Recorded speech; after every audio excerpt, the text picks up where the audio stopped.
রঙ্গহতে গিরি যৎকৃপা তমহং বন্দে শ্রী গুরুন দীনতারিণম। নমো বিষ্ণুপাদায় কেশবপৃষ্ঠায় ভূতলে শ্রী শ্রীমতে ভক্তিবেদান্ত পর্যট গোস্বামীতি নামিনে।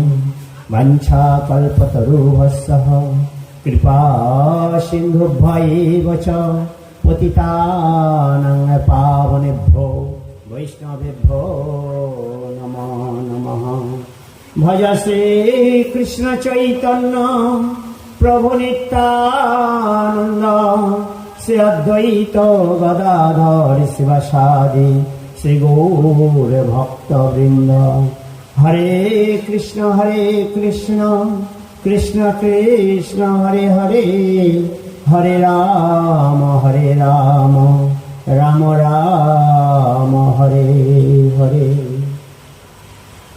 সর্বপ্রথমে পরমারাধ্যতম পরম করুণাময় শ্রীল গুরুপাদ পদ্ম নিত্যলীলা প্রবিষ্টং বিষ্ণুপাদষ্টোত্তর সকল শ্রীমদ ভক্তি বেদান্ত পর্যটক গোস্বামী গুরুমহাজের আতলি শ্রীচরণ কমলে এ দাসের অনন্ত কোটি সাষ্টাঙ্গ দণ্ডবৎ প্রণতি জ্ঞাপন পূর্বক তাহার অহৈতুকী কৃপা প্রার্থনা করে তৎপশ্চাৎ নিত্যলীলা প্রবিষ্টং বিষ্ণুপাদষ্টোত্তর সকল শ্রীমদ ভক্তি বেদান্ত বামন গোস্বামী মহারাজ, ভক্তি প্রজ্ঞান কেশব গোস্বামী ঠাকুর, সপার সহদে প্রভুপাদ রূপান গুরুবর্গ সমবেত ভক্তমণ্ডলী শ্রীচরণ কমলে এ দাসের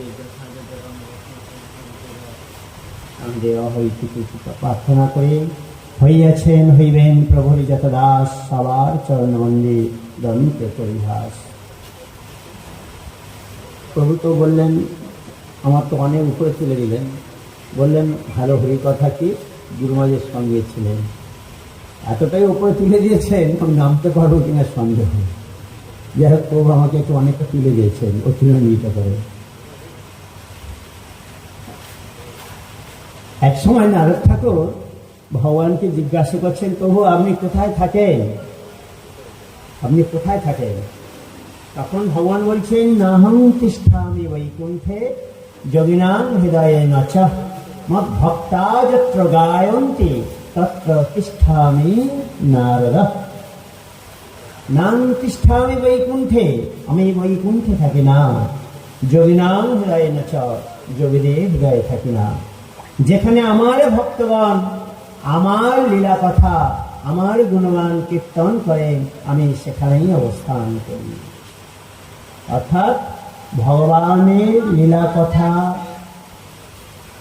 তাঁর গুণগান যেখানে আলোচিত হয় আলোচনা হয় ভগবান সেখানেই অবস্থান করেন। শাস্ত্র বলেছেন, আহা নিদ্রা ভয়ে মৈথুনঞ্চ সামান্য মেতৎ পশুভীর নরনাম ধর্মহে তেষাম অধিক ধর্মহীনা পশুভী সমানা। শ্রীমদ্ ভাগবতে বলছেন, আহার সকল প্রাণী আহার করে। আমরা ভাবি মানুষ একমাত্রই খুব সুন্দর আহার করে, না, আমাদের কাছে ভাত অন্যান্য তরকারি আমাদের কাছে ভালো। একটা কুকুরের কাছে তার হয়তো বিষ্ঠা তার কাছে মহামূল্যবান। আমরা ভাবছি আমরাই ভালো খাই, কিন্তু দেখা যাবে একজন বড় লোকের বাড়ির পোষা কোনো প্রাণী সেও আমাদের থেকে ভালোই খায়। নিদ্রা, আমরাও নিদ্রা যাই, আমরাও বিশ্রাম করি, সকল প্রাণী নিদ্রায় অর্থাৎ বিশ্রাম করে। ভয়ও আছে সকল প্রাণীর মধ্যে। মৈথুনাঞ্চ অর্থাৎ সকল প্রাণী তার জননক্রিয়া সম্পাদন করে বংশ বৃদ্ধি করে। তাহলে মানুষ এবং অন্যান্য প্রাণীর মধ্যে পার্থক্য কোথায়? মানুষ যা করে অন্যান্য প্রাণীকে সবই করে, তাহলে অন্যান্য প্রাণী হইতে মানুষের শ্রেষ্ঠত্ব কোথায়? আমরা বলি সবার করে মানুষত্ব, এই মনুষ্যত্বের ধ্বজা তুলে ধরি, আমরাই শ্রেষ্ঠ। কিসের দিক থেকে শ্রেষ্ঠ? আমরাও আহার করি, তারাও করে, সকল প্রাণী করে, তারাও জননক্রিয়া সম্পাদন করে, তাদেরও নিদ্রা, তাদেরও সব কিছু করে। তাহলে অন্যান্য প্রাণী হইতে মানুষ কিসের শ্রেষ্ঠ? শাস্ত্রে বলছেন ধর্মহীনা পশুভি সমানা। যদি সে ধর্ম যদি আচরণ না করে তাহলে পশুর সমান। শাস্ত্র এই মনুষ্যকুলকে যারা আচরণ করে না, যারা ধর্ম আচরণ করে তাদেরকে বলছেন পশু। দেখুন আমাদের গালাগালি দিয়েছে পশু বলে। ঝট করে একজনকে যদি পশু বলা যায় সেটা একটু তারাই করবে লাঠি নিয়ে। কিন্তু আমরা যদি ধর্ম আচরণ যদি না করি তাহলে আমরা পশুর থেকেও অধম। কি বুঝতে পারছেন? তাহলে ধর্মটা কি? ধর্ম হচ্ছে ধী ধাতু থেকে ধর্ম শব্দ এসেছে। যাকে ধারণ করলে পতনের সম্ভাবনা নেই সেটি হলো ধর্ম। অর্থাৎ যাকে আশ্রয় করলে আমাদের পথচ্যুত হবে না বা পথস্খলন হবে না, তাকে সেটি হলো ধর্ম। যাকে ধরলে আর পতনের সম্ভাবনা নেই। তাহলে কি করতে হবে? যাকে ধরলে আর কিছুই বাকি থাকে না, যাকে পেলে সব পাওয়া হয়ে যায়, যাকে ধরলে সব ধরা হয়ে যায়, সেই ভগবানের চরণ যদি আমরা ধরতে পারি তাহলে আমাদের আর কোনো কিছুর অভাবই থাকবে না। কি আপনারা সবাই বুঝতে পারছেন? কি হরে কৃষ্ণ? হ্যাঁ হয়ে একটু বলুন। সবাই বুঝতে পারছেন? তাহলে আমরা তাকে, ধর্মকে আমরা আশ্রয় যদি করি, ধর্ম আমাদের রক্ষা করবে। আমরা যদি ধর্মকে রক্ষা করি, ধর্ম আমাদের রক্ষা করবে। ধর্ম রক্ষতি রক্ষতে। আপনি যাকে ভালোবাসবেন সেও আপনাকে ভালোবাসবে। আমরা ধর্মকে যদি ধরে রাখি তাহলে ধর্ম আমাদের ধরে রাখবে, আমাদের পথচ্যুতের সম্ভাবনা থাকবে না। তাই শাস্ত্র বলেছেন আমাদের সাধু গুরু বৈষ্ণবের আনুগত্যে আমাদের ধর্মকে অবলম্বন করে এগিয়ে যেতে হবে।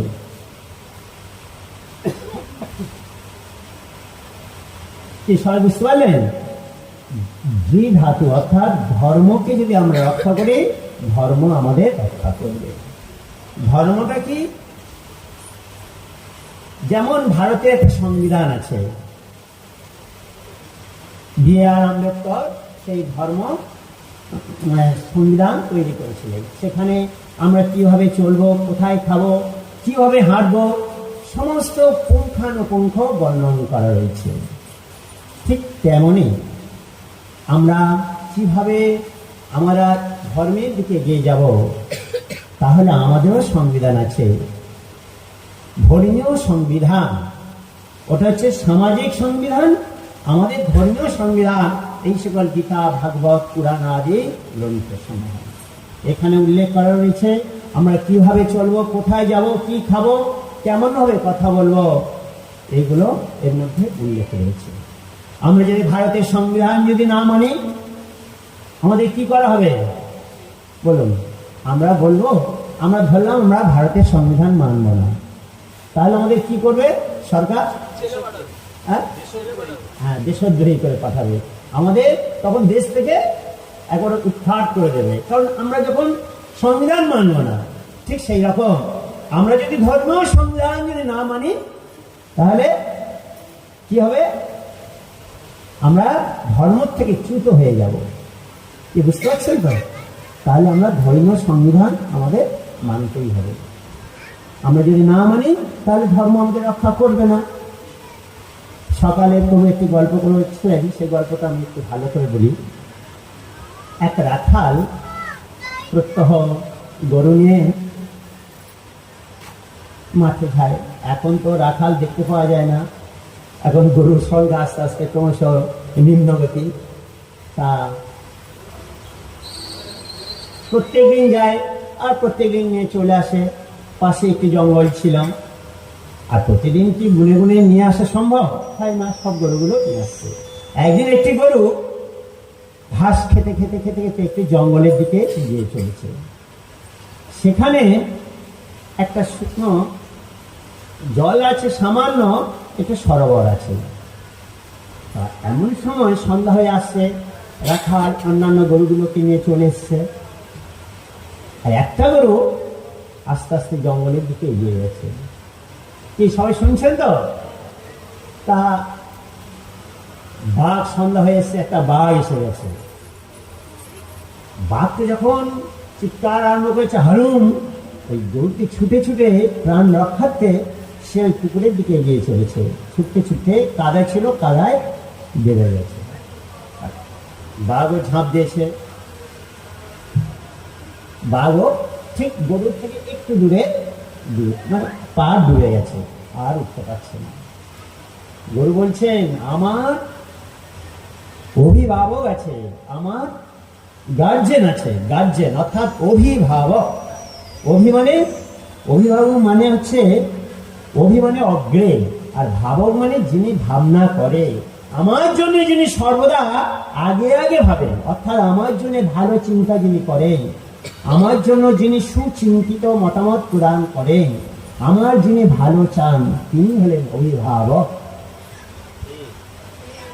তা গরু বলছেন যে আমার অভিভাবক আছে, আমার রক্ষাকর্তা আছে। আমি একজনের আন্ডারে থাকি। আমি যদি না যাই, আমাকে রক্ষা করার জন্য সে খুঁজে আসবে। কিন্তু তোমার কোনো মালিক নেই, তোমাকে কেউ খুঁজতে আসবে না।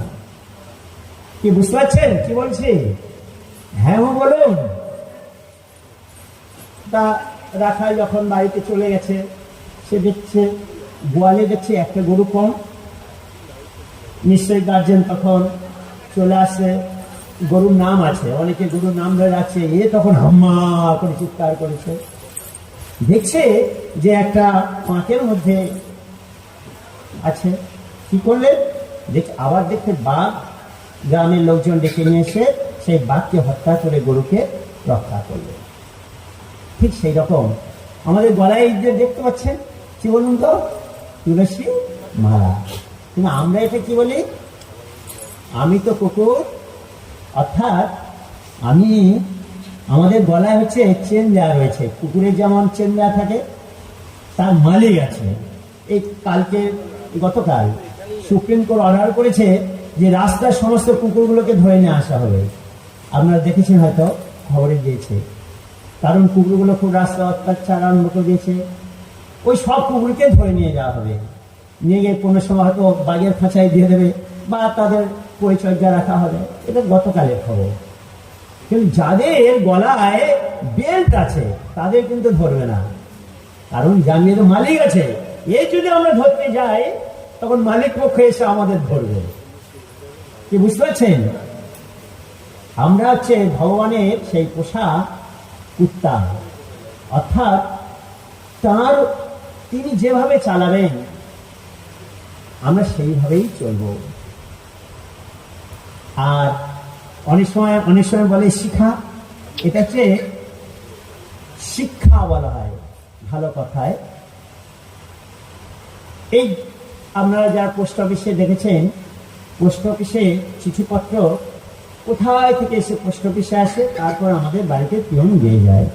ঠিক সেই রকম গোলক বৈকুণ্ঠের বার্তা, ভগবানের কথা সেই আমাদের গৌড়ীয় বৈষ্ণবগণ কিছু মানে আনন্দজনকভাবে বলে যে এটা অ্যান্টেনা, হাসি করে বলেন, যাতে সে বিশ্বের খবর। আগের দিনে অ্যান্টেনা ছিল, দেখেছেন আপনারা যারা বয়স্ক দেখবেন, অ্যান্টেনা ছিল, ঘরের উপরে অ্যান্টেনা ছিল। অ্যান্টেনা থাকলে এই টিভি ছবিগুলো খুব ভালো হতো, তাই তো দেখেছেন কি? ঠিক সেই রকম এই অ্যান্টেনার মাধ্যমে আমরা সেই গোলক বৈকুণ্ঠের বার্তা, ভগবানের কথা আমাদের হৃদয়ঙ্গম করতে পারি। কি বুঝতে পারছেন? এটা বোঝাবার জন্যই বলা হলো। তা আমাদের মধ্যে একটা ছোট্ট করে গল্প বলে ভগবানের কথা শেষ করবো, আবার অনুষ্ঠান করবে। আচ্ছা, ঠিক আছে।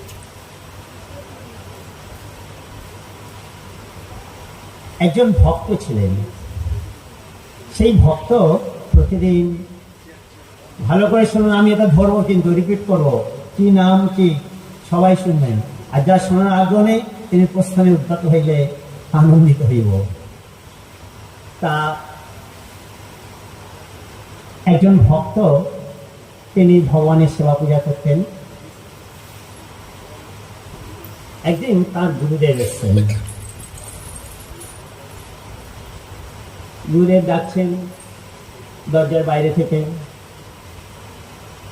নাম ধরে ডাকছেন, নামটা পরে বলবো, তোমাদের এখন আপনাদের মনে থাকবে না। তা ডাকছেন, এ ভাবছে যে গুরুদেব তো আসেন প্রতিদিন, প্রতিদিন নয় মাঝে মাঝে তো আসে, গুরুদেব একটা জায়গা আছে, ওখানে চেয়ার টেবিল আছে, বসুন, আমি আমার পূজাটা সেরে নিয়ে আমি গুরুদেবের কাছে পরে যাব।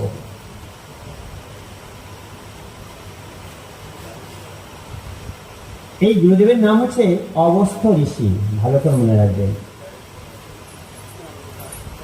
তা অ্যাকচুয়াল কেউ যদি আসে আপনার বাড়িতে অতিথি হয়ে, অতিথি দেব ভব, অতিথি অতিথি যার তিথি ঠিক নেই, এখন ফোন আছে, হ্যালো আমি যাচ্ছি, আগের দিনে তো ফোন ছিল না, তারা কোনো তিথি কোনো ঠিকানা কোনো সময় ছিল না, যখন তখন এসে পড়ছে। যিনি আসেন তিনি হচ্ছেন অতিথি, যার তিথি ঠিক নেই তিনি অতিথি। তা যদি বলছে আমি এসছি, ওকে ডাকছি, ও আমার কাছে আসছে না, আমার অন্তত এসে সম্ভাষণ করতে হবে।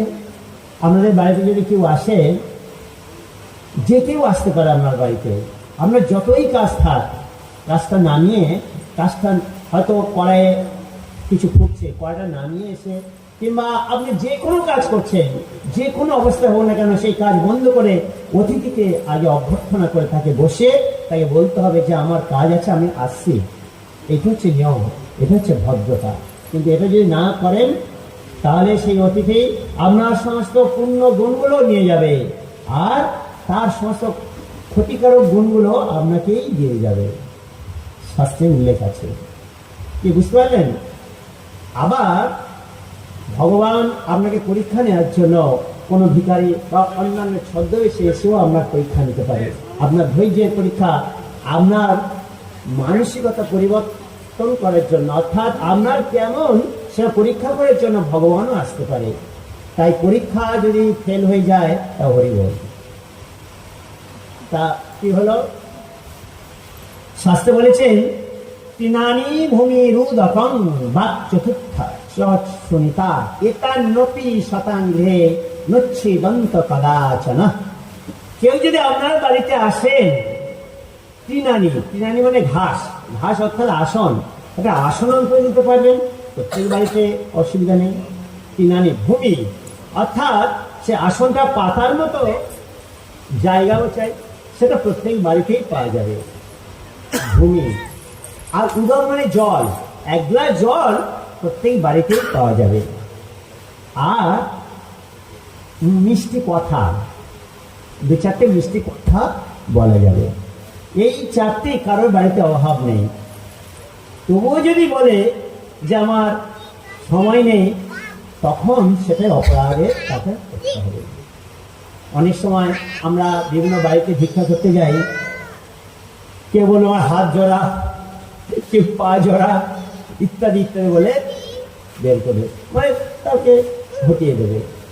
কিন্তু আপনার সামর্থ্য অনুযায়ী, আপনার সামর্থ্য অনুযায়ী আপনি এসে বসে দুটো কথা বলে, দেখো আমার বাড়িতে তো কিছু নেই, এক গ্লাস জল দিয়ে তাকে বিদায় জানাবে। কিন্তু এটি যদি আমরা করতে না পারি, তাহলে সেই গৃহস্থ তাকে বলা হবে না। এখানে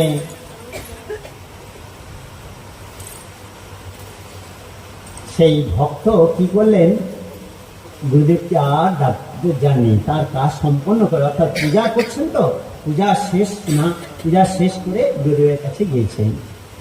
গুরুদেব তখন ভাবলেন যে একে এত করে বুঝে বলেছি যে কেউ আসলে তাকে একটু সমাদর করবে, তাকে একটু আপ্যায়ন করবে, এ করলো না। তাহলে এর বুদ্ধিটা ঠিক হস্তির মতো। হস্তি যেমন হাতি যেমন স্নান করে দিলেও তারপরে আবার সে কাদা মাখবে, ধুলো মাখবে, একে বলেও হলো না, যা তুই হস্তি হয়ে জন্মগ্রহণ কর, অভিশাপ দিয়ে দিল। কে বুঝতে পারলেন কাকে অভিশাপ দিল? কে বলুন তো, কে কাকে অভিশাপ দিল? কে বাবু? এবার আরেকটা ঘটনা, দেবল নামে একজন ঋষি ছিলেন। দেবল নামে একজন ঋষি, তিনি স্নান করতে গেছেন একটি সরোবরে। আর যারা স্বর্গে গান করে, নৃত্য করে, তাদের গান্ধর্ব বলা হয়। গন্ধর্ব অর্থাৎ যিনি গান্ধার রসে খুব উজ্জ্বল, তাকে গান্ধর্ব বলা হয়। তার মধ্যে গান্ধর্বের নাম হচ্ছে হুবু নামে একজন গন্ধর্ব। তিনি তার পরিকরজনকে নিয়ে ওই সরোবরে স্নান করতে এসেছেন। কি বুঝতে পারছেন? তা আমরা ছোটবেলায় যেমন স্নান করতে গিয়ে পুকুরে ডুব মেরে খেলা করি, অন্যজনের পা ধরে টানি, অন্যজনের হাত ধরে টানি, তারা সব খেলা করছে। কি বুঝতে পারছ? তা দেবল ঋষি একদিকে স্নান করছেন আর তারপর তর্পণ করছেন। ওই হুবু গন্ধর্ব কি করেছেন, ডুব মেরে ওই দেবল ঋষির পা ধরে টানতে আরম্ভ করে দিয়েছে। আর ঋষিবর তখন হচ্ছে আরে আরে ছাড় ছাড় ছাড়, কে কে? তখন বলে ছাড়, উঠে দেখলো আরে এ তো গন্ধর্ব। তখন তাকে অভিশাপ দিল, তুমি যেমন কুমিরের মতো আচরণ করে। এটা পাঠের পরিবেশ হচ্ছে না, বুঝলেন? সামনে বাচ্চা তখন করছে না, সবাই ওদিকে তাকিয়ে আছে, বুঝতে পারলেন? এই বাচ্চাটা নিয়ে বাবু নিচে চলে যাও, নাহলে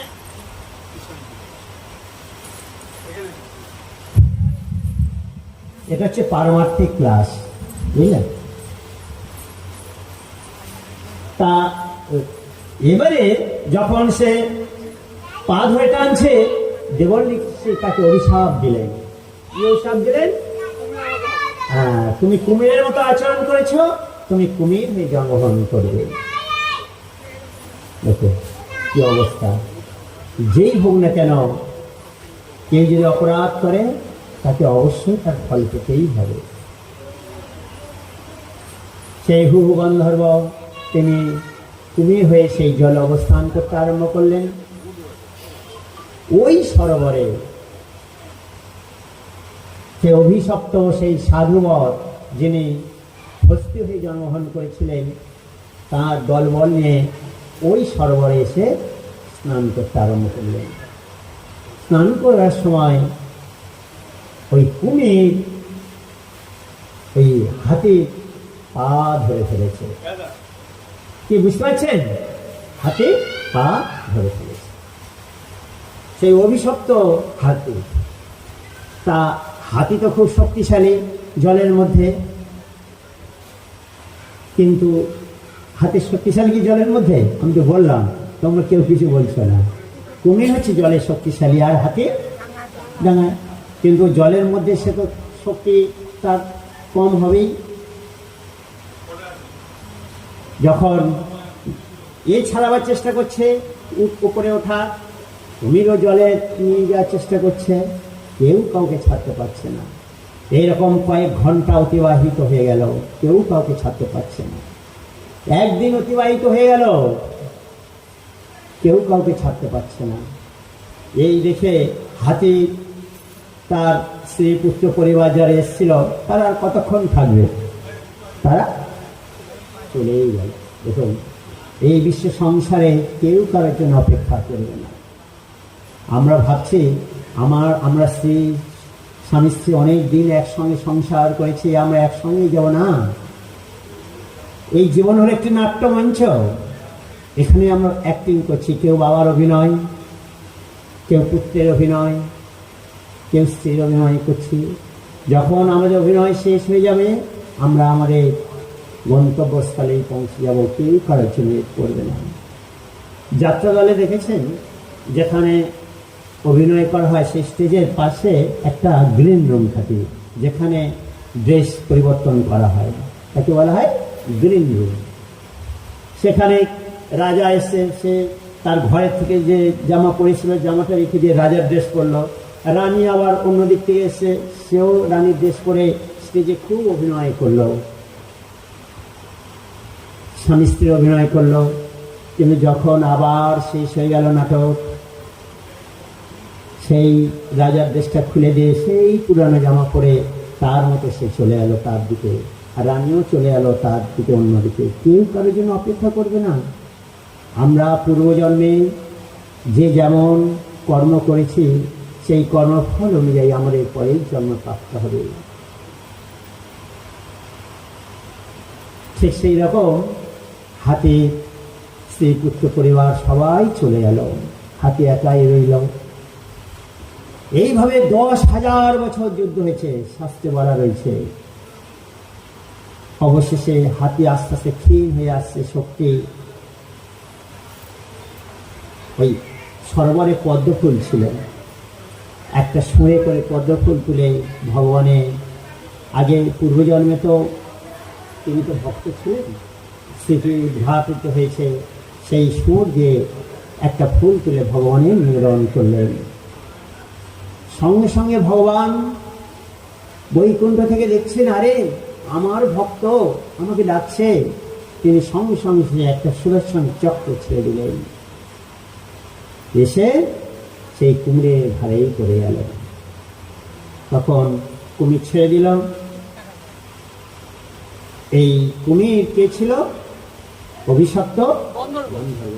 সে তখন আবার গন্ধর্বলোকে ফিরে গেল, আর হাতে সে আবার ভক্ত হয়ে চলে গেল। কি বুঝতে পারছেন? এটি ভাগবতে আছে, গজপঞ্জি উদ্ধার একটি উপাখ্যান আছে, তার মধ্যে কি বর্ণন করা হয়েছে। এখানে এই গল্প বলার উদ্দেশ্য, আমাদের বাড়িতে যদি কখনো কোনো অতিথি আসে, সেই অতিথি যেন আমরা অতিথি দেব ভব এই মানসিকতা নিয়ে তার সামর্থ্য নিয়ে তার সেবা করব। যদি করতে না পারি তাহলে তার অপগুণগুলো আমাদের দিয়ে যাবে, আর আমাদের মধ্যে যা উন্নত গুণ ছিল সেইগুলো নিয়েই চলে যাবে। শাস্ত্রে বলা রয়েছে,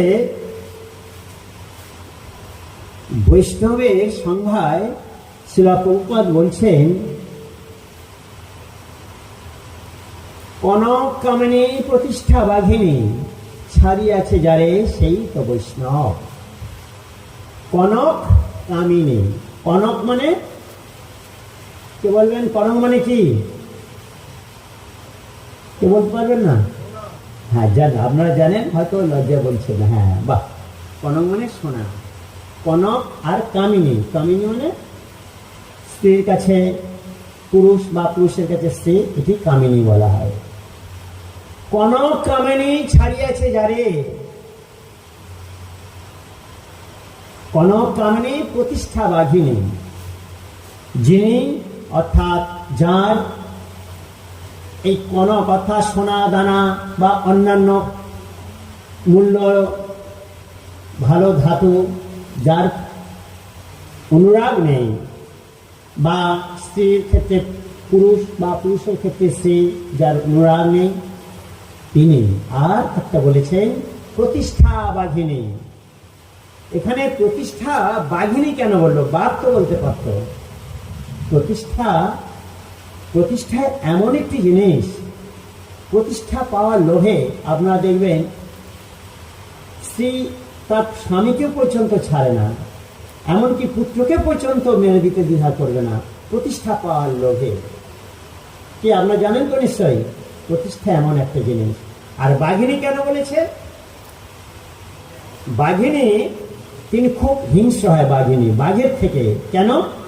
বাঘিনী তার সন্তানদের খাওয়া দাওয়ার জন্য তাকেই শিকার সংগ্রহ করতে হয়, বাঘকে শিকার সংগ্রহ করতে হয় না। বাঘিনী গিয়ে তার পুত্রের জন্য তাকে শিকার সংগ্রহ করতে হয়, আর ওই শিকার সংগ্রহ করতে গিয়ে তাকে হিংস্র হতে হয়। এখানে হিংস্র কেন বলেছেন? আমরা যারা প্রতিষ্ঠা পাওয়ার জন্য হিংস্র হয়ে ওঠে, এই রকম প্রতিষ্ঠা যাদের লোক ছাড়িয়েছে যারে সেই তো বৈষ্ণব। অর্থাৎ যাদের কনক কামিনীর প্রতি আগ্রহ নেই, যাদের প্রতিষ্ঠা পাওয়ার কোনো আশা আকাঙ্ক্ষা নেই, তিনিই হলেন বৈষ্ণব। শ্রীল প্রভুপাদ বলছেন। তা আমরা অনেক সময় বৈরাগ্য দেখাই, যে শাস্ত্রে কিন্তু বৈরাগ্য 3 রকম বৈরাগ্যের কথা আছে। একটা হচ্ছে শ্মশান বৈরাগ্য, একটা মর্কট বৈরাগ্য, আর একটা ফল্গু বৈরাগ্য। বৈরাগ্য মানে ত্যাগ। এই আমি যেমন ত্যাগ করে এসছি, এইটা ত্যাগকে মানে ছেড়ে দেওয়াকে বলা হয়। কোনো জিনিসের প্রতি লোভ নেই, আকাঙ্ক্ষা নেই, ত্যাগ করে চলে এসছে, বৈরাগ্য ভাব বলা হয়। এই প্রসঙ্গে আমাদের গুরু মহারাজের একটা গল্প বলি। এটি আমাদের গুরু মহারাজের ছবি, আপনারা অনেকেই জানেন। এই সুন্দর গুরু মহারাজ যে গল্পটা করতেন, যখন কোনো ভক্তের বাড়িতে যেতেন একটু প্রসাদ নিয়ে যেতেন দোকান থেকে মিষ্টি। একটা মিষ্টি দোকানের সামনে গিয়ে মিষ্টি কিনছেন, দোকানদার জিজ্ঞাসা করছেন, আচ্ছা আপনারা কি ত্যাগী? দোকানদার জিজ্ঞাসা করছে। অনেকক্ষণ একটু পরে চুপ থেকে বললেন, হ্যাঁ ত্যাগী। কিছুক্ষণ পরে সে দোকানদার বলছে, দূর মশাই, আপনাদের থেকে বেশি ত্যাগী আমরা, আপনাদের থেকে বেশি ত্যাগী আমরা। গুরুমাস তখন ভাবছেন, তিনি তো দোকান দিয়েছেন, স্ত্রী পুত্র পরিবার নিয়ে রয়েছেন, আর আমরা তো, আমাদের তো কিছুই নেই, আমাদের থেকে বেশি ত্যাগী। ভাবছেন যে কথাটা কি বললেন। প্রায় 2 মিনিট নীরবতা পালন করে সে দোকানদার খেদের সঙ্গে বলছে,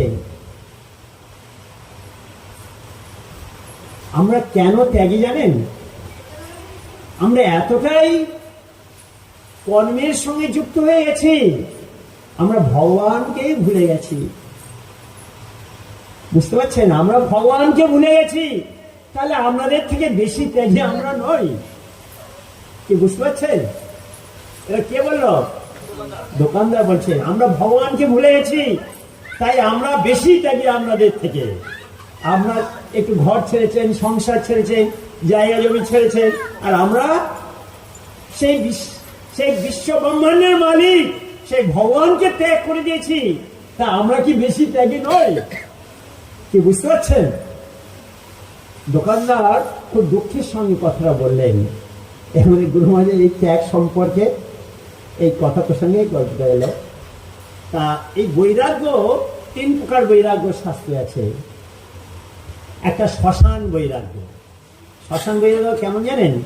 কেউ তো মারা গেছে, শ্মশানে নিয়ে যাওয়া হয়েছে, যখন তাকে দাহ করা হচ্ছে তখন মনের মধ্যে একটা অনুশোচনা হয়, এই তো জীবন, শ্মশানেই সব শেষ। আর মনে মনে ভাবছে, আর বাড়ি গিয়ে আর ঝামেলা ঝঞ্ঝাট করবো না, বাড়ি গিয়ে একটু শান্ত মনে থাকবো, সেই তো জীবনের শেষ পরিণতি এই শ্মশানে। কি বুঝতে পারছেন? দেখে তার অনুশোচনা হচ্ছে, নিজের কোনো পরিজন তাকে দাহ করা হচ্ছে শ্মশানে, এটি দেখে তার মনে মনে অনুশোচনা হচ্ছে যে এবার থেকে ভালো হয়ে চলবো, কদিন আর বাঁচবো, এইরকম ভাবছে। এইখানে এই বৈরাগ্যের উদয় হয়েছে শ্মশানে। কি বুঝতে পারলেন? যখন শ্মশান শেষ হয়ে গেল, যখন বাড়ি ফিরছে, বাড়ির চৌকাঠ ডিঙিয়ে যখন ঘরে ঢুকছে, তখন সেই পূর্ব মূর্তি ধারণ করল। কি বুঝতে পারলেন? সেই উত্তেজনা, সেই রাগ, হেন করেন না তেন করেন না। শ্মশানে ওই বৈরাগ্যের উদয় হয়েছিল বলে এইরকম বৈরাগ্যের নাম হচ্ছে শ্মশান বৈরাগ্য। কি বুঝতে পারলে? এই বৈরাগ্য স্থায়ী খুব ক্ষণকাল, ক্ষণকালের স্থায়িত্ব। এইরকম বৈরাগ্য নিয়ে ভগবানের পথে কখনো এগিয়ে যাওয়া যাবে না। কি বুঝতে পারছেন? কি আমি যে গল্পটা বললাম, বলছি হ্যাঁ গো, আপনার হ্যাঁ হয়ে একটু বলুন। বুঝতে পারছেন না? না আবার বলবো? একটা বৈরাগ্য, এটা কিন্তু আমি জিজ্ঞাসা করব। এরপরে বৈরাগ্য আছে ফল্গু বৈরাগ্য। ফল্গু বৈরাগ্য মানে জানেন? আপনার গয়ায় গিয়েছেন? গয়া পিণ্ডদান করার জন্য ওখানে বিষ্ণু পাদ আছে, সেখানে পিণ্ডদান করা হয়। আর সেই পিণ্ড মাখাবার জন্য পানি চাই, জল চাই। ওই জলটা ওই ফল্গু নদী, ফল্গু শব্দ ফাল্গুনি, নদীর নাম হচ্ছে ফাল্গুনি, ভালো নাম। আর অপভ্রংশে ওই ফল্গুই বলা হয়। কি বুঝতে পারছেন? ওখান থেকে জল নিয়ে ওই মাখিয়ে তার পিতৃপুরুষের উদ্দেশ্যে নিবেদন করা হয়। আপনারা এখন বর্ষাকালে দেখবেন কানায় কানায় জল পরিপূর্ণ এই ফাল্গুনী নদীতে, কিন্তু যদি আপনারা শীতকালে যান জল নেই, পার হয়ে যায় গরু, পার হয়। আমরাও ওই পার হয়ে একদিকে সীতাকুণ্ড আছে, ওখানে যাই, হেঁটে হেঁটে যাই, জল নেই। তাহলে ওই জল নেই যখন, তাহলে ওই পিণ্ড কিভাবে মাখানো হবে জল দিয়ে? হ্যাঁ, জল আছে। ফাল্গুনী নদী হলো অন্তঃসলীলা। অন্তঃসলীলা মানে অন্তর মানে ভিতর, ভিতর দিয়ে প্রবাহিত হচ্ছে। আমরা উপরে দেখতে পাচ্ছি না, কিন্তু ভিতর দিয়ে জলের স্রোত বয়ে যাচ্ছে। একটু মাটি খুললেই জল পাওয়া যায়। যত রৌদ্র হবে তত গভীর করে ওখানকার লোক গর্ত করে জল দেওয়ার ব্যবস্থা করে রাখে। মানুষের ঠিক সেই রকম, বাইরে দেখছি খুব সুন্দর, তার ভদ্র ব্যবহার, অনুরাগ, কিন্তু ভিতরে সেই চোরাবালির মতো কামনা, বাসনা, হিংসা, তার স্রোত কন্টিনিউ বয়ে চলেছে। কি বুঝতে পারলেন? কিন্তু বাইরে সে খুব দেখাচ্ছে যে তার বৈরাগ্য ভাব আছে, কিন্তু এইরকম বৈরাগ্যকে বলা হবে ফল্গু বৈরাগ্য। মনে থাকবে ফল্গু কোথা থেকে এলো? ফল্গু শব্দের অর্থ কি বললাম? আরেকটা বৈরাগ্য আছে মর্কট। মর্কট মানে মর্কট মানে হ্যাঁ, প্রভু হরি কথা শোনেন তাই উনি বলতে পারছেন বানর। আপনারা যদি বৃন্দাবনে যদি যান, এখানে তো কম দেখা যায়, বানর দেখা যায় না, খুব কম। হ্যাঁ, আচ্ছা, ওই কারোর যদি চশমা থাকে না, চশমা, কারোর যদি মানি ব্যাগ থাকে, আমার তো একবার এই উত্তরই খুলে নিয়ে চলে গেল, বুঝলেন? কি করবে? ধরে আর বসে থাকবে। তার খাবার যদি দেওয়া হয় তখন সে দেবে, কিন্তু সে যখন বসে থাকবে সে খুব ভদ্র সভ্য হয়ে চুপ করে বসে থাকবে, কিন্তু সুযোগ পেলেই সে ছিনতাই করতে ছাড়বে না। এইরকম যদি বৈরাগ্যকে বলা হবে মর্কট বৈরাগ্য। আমরা যারা ভগবানের পথে এগিয়ে যাব, তাদের যেন এইরকম যেন বৈরাগ্য ভাব না আসে। সত্যি সত্যি যেন ভগবানের পথে এগিয়ে যাওয়ার জন্য মহাপ্রভু একবার তার মাকে বলছেন, মা, আনের তনয় আনে কনক কথা, টাকা, সোনা, রূপা ইত্যাদি আনে, কিন্তু আমি তোমার এনে দেব মা কৃষ্ণ প্রেম ধন।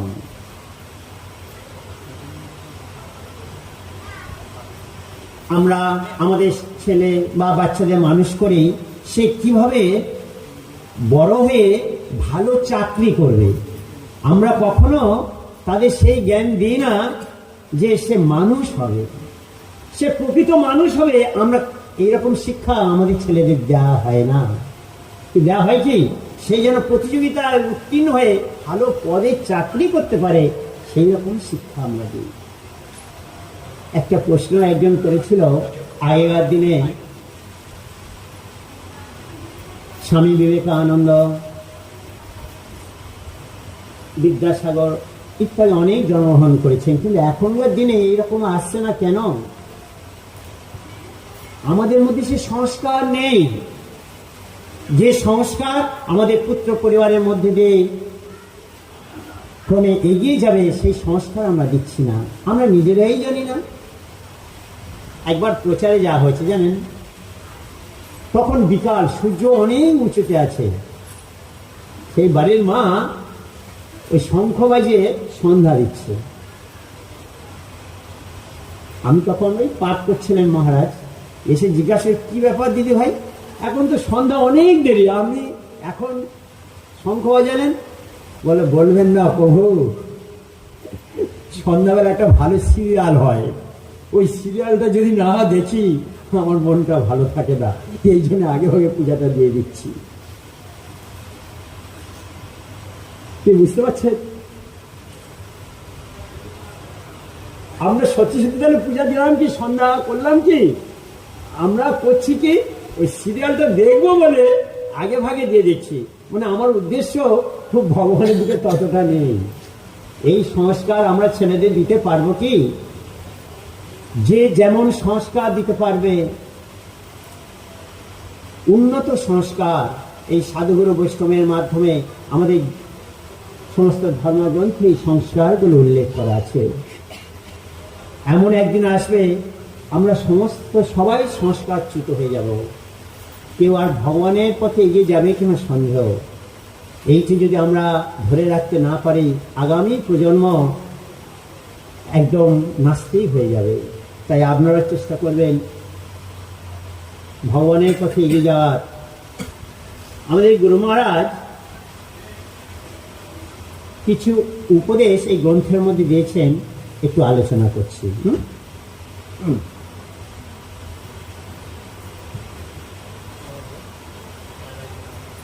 ভালো ভালো উপদেশ আছে, একটু শুনুন। শ্রী শ্রী গুরুপাদপদ্মে যাহার প্রগাঢ় ও নিষ্ঠা ভক্তি থাকিবে, তিনি জগৎকে উদ্ধার করিতে পারিবেন। যদি ভগবান কাহার প্রতি রুষ্ট হন, তখন গুরুদেব তাহাকে রক্ষা করিবেন, কিন্তু গুরুদেব অপ্রসন্ন হইলে ভগবানও তাহাকে রক্ষা করিতে পারিবে না। এই জন্য সর্বতভাবে সর্বকালে গুরুদেবকে সেবার দ্বারা প্রসন্ন রাখিবে, অন্যথায় ঈশ্বর প্রাপ্তি সম্ভব হইবে না। কি বুঝতে পারছেন?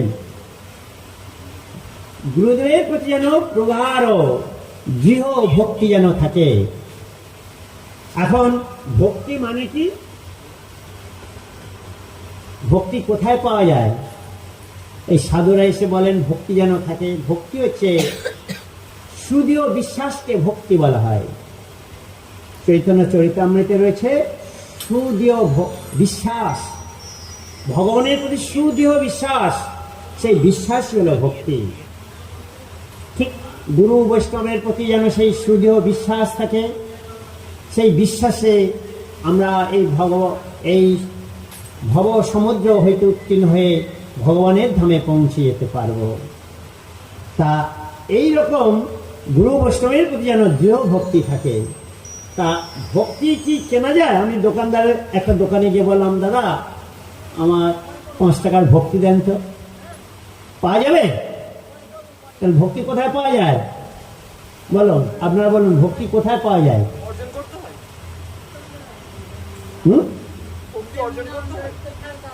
কোথায় পাওয়া যায়? শাস্ত্রে বলেছেন ভক্তিস্তু ভক্ত সঙ্গেন পরিযায়তে, ভক্তের সঙ্গ করলেই ভক্তি পাওয়া যাবে, শাস্ত্রে উল্লেখ রয়েছে। তাহলে কি করতে হবে? ভক্তের সঙ্গ করতে হবে, তবেই ভক্তি পাওয়া যাবে। আবার ভক্ত আবার কে? সাধু বাবা তো বলে গেল ভক্তের সঙ্গ করতে ভক্তি পাওয়া যাবে। হাজার হাজার রকমের ভক্ত পাওয়া যায়, হাজার হাজার রকমের ভক্ত পাওয়া যায়। তা কোন ভক্তের আশ্রয় করতে হবে? যিনি সৎ বস্তুকে আশ্রয় করেছেন, যিনি সৎ বস্তুকে আশ্রয় করেছেন তিনি হলেন সাধু। আর সেই রকম সাধু সঙ্গ যদি আমরা করতে পারি, তাহলে আমাদের ভক্তি অর্জিত হবে। কি বুঝতে পারলেন? যিনি সৎ বস্তুকে আশ্রয় করেছেন, একমাত্র ভগবান সৎ, যিনি ভগবানকে আশ্রয় করেছেন তিনি হলেন সাধু। তাহলে সাধুগুরু বৈষ্ণবের প্রতি যেন দৃঢ় শ্রদ্ধা ভক্তি থাকে। তারপর বলছেন গুরু পাদ পদ্মকে কখনো মনুষ্য জ্ঞান করিবে না। আপনারা দেখবেন গুরুদেব তিনিও তো কাপড় পরে আছেন, তিনিও গামছা পরে আছেন, তিনিও বাথরুমে যান, তিনিও খাবার খান। তা ভগবানের সঙ্গে তার কি পার্থক্য? কি অনেক সময় আমরা গুরুদেবকে মনুষ্য জ্ঞান করি। শাস্ত্রে বলেছেন, গুরুকে মনুষ্য জ্ঞান না করো কখনো, কখনো গুরুদেবকে মনুষ্য জ্ঞান করবে না। ভগবানের সেই বৈকুণ্ঠের বার্তা গুরুদেবের মাধ্যমে তিনি পিয়ন রূপে সেখানকার কথা, সেখানকার বার্তা আমাদের কাছে সে এই ধরাধামে পৌঁছে দেন। তিনি হলেন সেই গুরুদেব। আমাদের মতো যদি মানুষ রূপে যদি না আসতে আমরা তার কথা আমরা নিতাম না। এই কংসের কারাগারে যখন ভগবান এলেন, তিনি হলেন চতুর্ভুজ রূপে এসছেন। দেবকী বলছেন, আমরা এইরকম চাই না, আমরা পুত্র রূপে চাই। তখন ভগবান আবার মনুষ্য রূপে দ্বিভুজ রূপে তিনি এলেন। কি বুঝতে পারলে? ঠিক সেই রকম গুরুদেব তিনি যদি দেবতার মতো রূপ নিয়ে যদি আসতেন, আমরা তার কথা নিতাম না, তার কোনো কথাই আমরা মানতাম না। তিনি আমাদের মতো রূপ নিয়ে এসছেন, তাই গুরুদেবকে সবসময় প্রসন্ন রাখতে হবে। তাকে মনুষ্য জ্ঞান কখনো করব না।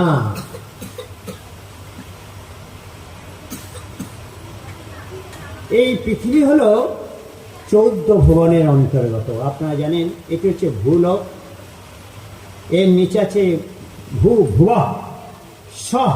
না উপরে, এটা ভূলোক, এর উপরে আছে ভুবলোক, তার উপরে আছে স্বর্গ। ভূভ জনলোক, মহ তপ সত্য, এই 7টি হচ্ছে উপরে। আর নিচে আছে অতল, বিতল, সুতল, তলাতল, রসাতল, মহাতল, পাতাল, এই 7টি আছে নিচে। মোট এই 14 ভুবনের মধ্যে আমরা ঘুরছি। কি বুঝতে পারলেন? কি কি বললাম? উপরে আছে কি কি? ভূ ভুবস্ব জন মহ তপ সত্য। আর নিচে অতল, বিতল, সুতল, তলাতল, রসাতল, মহাতল, পাতাল। এই 14 ভুবনের মধ্যে আমরা ঘুরছি। আমাদের মধ্যে যদি কোনো অপরাধী জেলে যদি যায়, তার অপরাধে গুণ অনুযায়ী তাকে বিভিন্ন সেল আছে। কেউ মার্ডার কেসের আসামি, তার আরো কঠিনভাবে রাখা হবে। যে সাধারণ পাতি কেস, তার সেই রকম রাখা হবে। আমাদের মতো আমরা ঠিক সেই রকম, আমরা হচ্ছেন সেই আসামি। কেন? আমরা ভগবানকে ভুলে গিয়েছি বলে ভগবান এই পৃথিবীরূপী এই 14 ভুবনে এই সেল অর্থাৎ এই সংশোধনাগারে আমাদের পাঠিয়ে দিয়েছে। এই পৃথিবী হলো একটা সংশোধনাগার। এখানে আমরা ভগবানকে ভুলে গিয়েছি বলে এই সংশোধনাগারে আমাদের পাঠিয়ে দিয়েছে। এই জেলার হলেন দুর্গা দেবী। দুর্গা দেবী, এই দুর্গের রক্ষক দুর্গা দেবী, তিনি হচ্ছেন মেনটেন করছেন। তা গীতায় ভগবান বলছেন, পেতং ভুক্তা সর্বলোকং বিশালং ক্ষীণে পুণ্যে মত্তলোকং বিশন্তি। অর্থাৎ আমরা যদি কোনো পুণ্য কর্ম করি, পুণ্যকর্ম কাকে বলা হয়? কেউ একটি স্কুল তৈরি করে দিল, কেউ কারো মেয়ে বিবাহের জন্য সহযোগিতা করল, এটি হলো পুণ্যকর্ম। এই পুণ্যের প্রভাবে সে স্বর্গে যেতে পারবে। কিন্তু স্বর্গে যখন তার মেয়াদ শেষ হয়ে আসবে, ক্ষীণে পুণ্যে মর্ত্যলোকং বিশন্তি, সে আবার মর্ত্যলোকে তাকে ফিরে আসতে হবে। কি বুঝতে পারছেন? ভগবান বলছেন, যেখানে গেলে আর ফিরে আসতে হয় না, সেটাই হলো আমার ধাম। যেখানে গেলে আর ফিরে আসতে হয় না। কোথায়? সেইগুলো বৈকুণ্ঠে। সেখানে যেতে হলে কি করতে হবে? সেখানে এই পুণ্যের প্রভাবে আমরা যেতে পারবো না। আমরা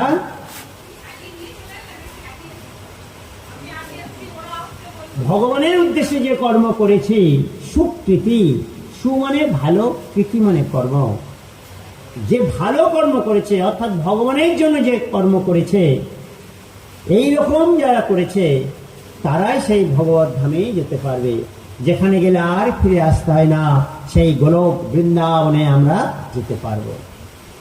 তা আপনারা কেউ কি সেই গোলক বৃন্দাবনে যেতে চান?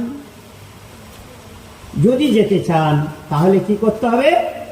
ভগবানের সেবা পূজা করতে হবে, তাহলে আমাদের স্বীকৃতি অর্জিত হবে, সেই স্বীকৃতির প্রভাবে আমরা ভগবত ধামে আমরা যেতে পারব। আর যাহারা এই পুণ্য কর্ম করছেন তারা স্বর্গে যেতে পারবে, স্বর্গে সবাই যেতে পারে, একটু পুণ্য কর্ম করলেই যেতে পারবে, কিন্তু পুণ্য কর্ম যখন মেয়াদ শেষ হয়ে আসবে সে আবার তাকে ফিরে আসতে হবে। তাই যারা এই ভগবত ধামে যার ইচ্ছুক, যারা সত্যি সত্যি মনে করছেন এই সংসার সমুদ্র হতে উত্তীর্ণ হতে যার ইচ্ছা, প্রত্যেক গৌড়ে মঠে সকালে প্রথম কীর্তন হয়, একটা কীর্তন হয়, সংসার দাবা নরনিরলোক। সংসার হলো দাবানল। দাবানল কাকে বলা হয়? কে বলবে? দাবানল কাকে বলা হয়? আমাদের সংসার দাবানল রূপ, সবসময় জ্বলছে, আগুন জ্বলছে, সংসার দাবানল রূপ সংসার।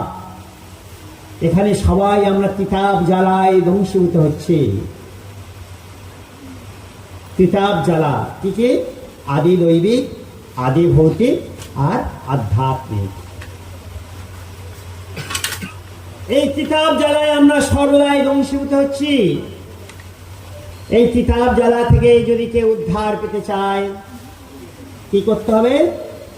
ভগবানকে আরাধনা করতে হবে, তিনি একমাত্র এই কিতাব জ্বালা থেকে উদ্ধার করতে পারবে।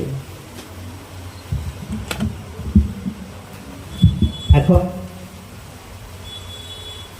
এখানে আমি বিশ্রাম দিতে হচ্ছে।